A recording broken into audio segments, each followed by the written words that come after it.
Mr. President, huyu kijana Ndindi Nyoro ni mtu tunajua na ni mtu tunaheshimu sana.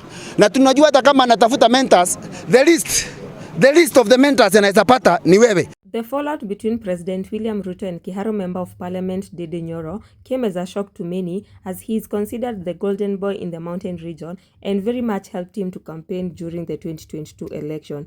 This happened late last year in October during the impeachment of the former Deputy President Rigathi Gachagua. During this time, Kiharu Member of Parliament did not vote in favor of or against the impeachment, therefore rubbing some people in the Kenya Kwanza government the wrong way. In retaliation, the Parliament, who we all know does all the dirty work for the president, they removed the legislature from the position of chair of the budgetary committee in parliament, and they also accused him of misappropriating funds that was not meant for Kiharu and taking so much money to Kiharu. In response, the member of parliament said the following, that he has no grudge. Maybe for clarity's sake, the last discussion I had with the president of the country, the last political discussion, either a chat or a discussion as it were, was before October of last year. And therefore, in terms of you've asked the relationship between the president and the former deputy president, the position I hold is that I respect every leader. And I could have things I need to talk about. I could have reservations on decisions made, but I don't think it has been within my role. Unlike many leaders from the mountain, Ndindi Nyoro has found favor in the people, especially from the people of Murang'a, due to his stance on the issue and also to him choosing to keep quiet. Ndindi Nyoro, who is known by many to be a very calm leader who respects elders, spends most of the times in the constituency interacting with people, and also many people in the region describe him as a leader who has brought development, making Kiharu to be a modern constituency, and also the education system in Kiharu benefiting the most. He has built modern classrooms, and also people from that region pay just 1,000 shillings to study from a public school.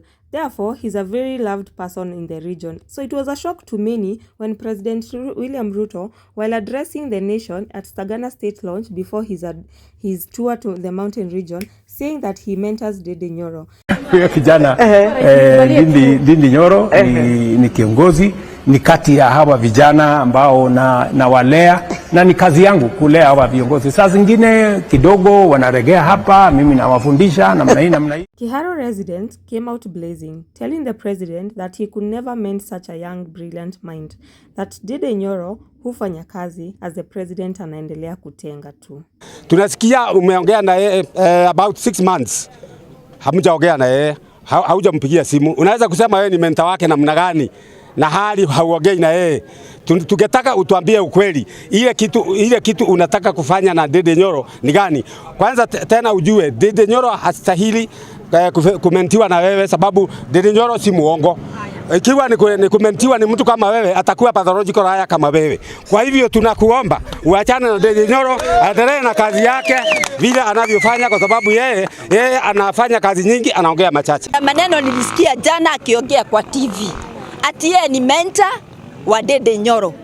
Mr. President, umesahau Ndindi Nyoro ako tamu ya pili. Na wakati aliingia tamu ya pili, wewe ulikuwa deputy president. Na Ndindi Nyoro ndiye alikupandisha hii mlima mpaka ukachukua hiyo kiti. Kwani umesahau saa hii?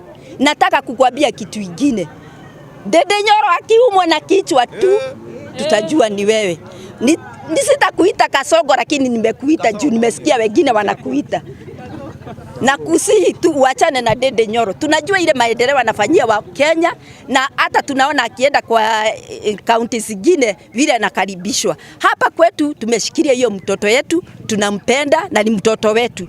Na wacha nikwambie Mr. President, usione Ndindi amenyamaza namna hii ufikirie ni mjinga. Najua unataka sababu uliongea maneno jana ndio Ndindi aongee, ndio sasa uanze kumchafua. Hakuna pahali utapitia. Kama unataka kuguza Ndindi Nyoro, guza watu wa Kiharu. Hebu waguze uone. Ndindi hakuna wakati mtarushana maneno na yeye.